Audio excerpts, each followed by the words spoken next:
Every day we deal with dozens of passwords. They are a seemingly unavoidable part of modern life.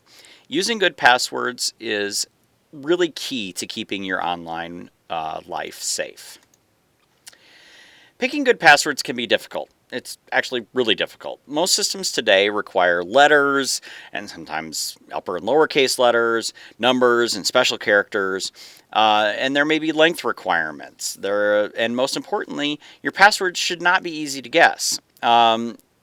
They should therefore be, created from something that's not publicly accessible information about you. Your maiden name, the make of your car, whatever, things like that. But why do we have to go through this at all? I'm pretty sure it's hard to guess my passwords, you might be thinking to yourself. Well, that may be true if the bad guys were sitting there typing passwords randomly at a keyboard. That really would take forever to break into most systems. But these are smart bad guys, and they also have computers. And so what's most often done is that software is written to automate this process. We call this cracking. And it can happen remarkably quickly. In some cases, millions of passwords per second can be attempted with modern computer hardware. Also, while this software is sometimes used against the same login pages that end users use, it's really most common for the bad guys to steal the hash passwords stored on the server and then crack them offline. Passwords are stored in a special format called a hash, which is a mathematical manipulation of your password that can be used to verify the password is valid, but not produce the actual password. So we don't actually store passwords on most computer systems. We just store the hash, and then we can use math to verify that the password that you give is the same password that was used to generate that hash, but the hash can't make the password. So that's how that works. When you hear in the news that, passwords have been stolen from someplace, usually it's those password hashes, and easily guessed passwords are going to be, broken out of that sooner than later. Also, this has happened to just about all online retailers. You hear more about this every single day. So it's, definitely something you want to keep up on. The bad guys can also utilize pre-existing lists of hash passwords called rainbow tables to speed this process up even more. So in the end, what this means is that what seemed like an uncrackable password 10 years ago is now trivial to break.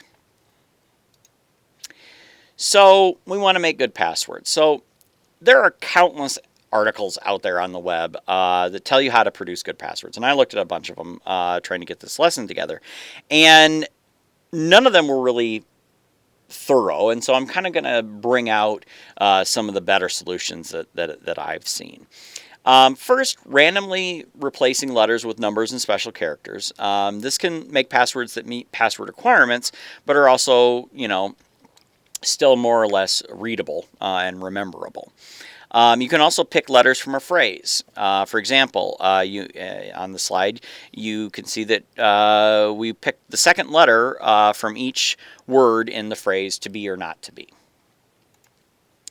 You can also use passphrases, and passphrases are generally stronger than passwords, if for no other reason that they're just longer, and longer passwords are generally harder to break.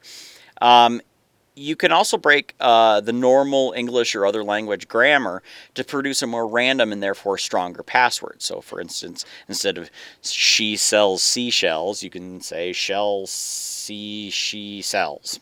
You can also combine these tips. But the thing to remember is, you know about them, the bad guys know about them as well. And so keep that in mind.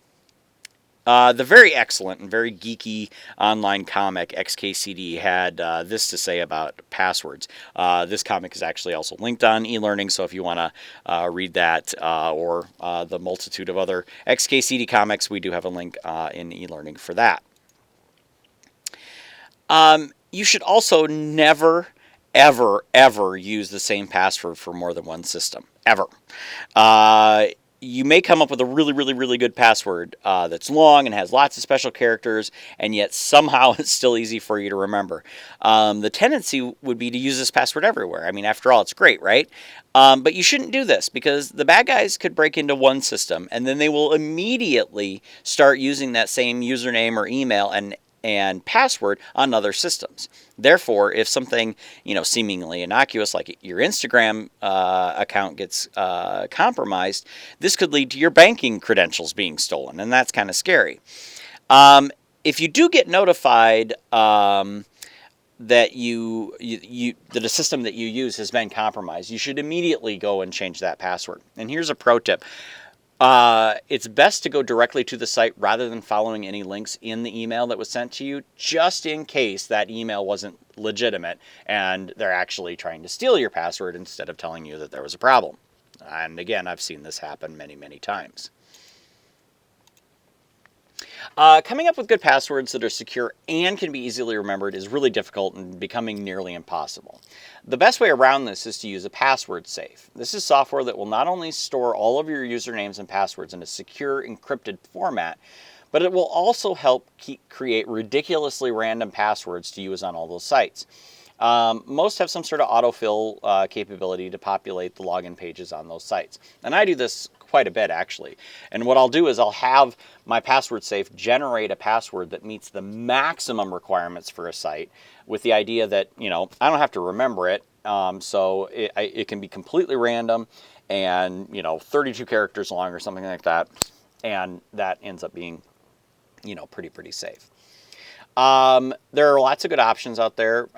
There's Password Safe, 1Password, KeePass, and my personal favorite, LastPass, which I've used personally for a number of years, and we also use professionally at UNI. We have their enterprise version of that.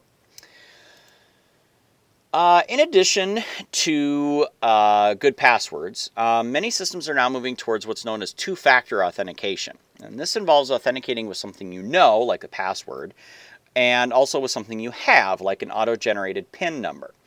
Google Authenticator is a very, very popular option for this. You can install the app on your phone, and it will generate a new PIN number each minute for all the systems that you use. You just have to provide your password and that one-time PIN number to get into a system. Now, the advantage of this is if someone has your password, they'd also have to have your phone to be able to access your accounts. And so this really, really limits the impact of online crime where they're stealing hashes and so forth. So that's a quick look at passwords.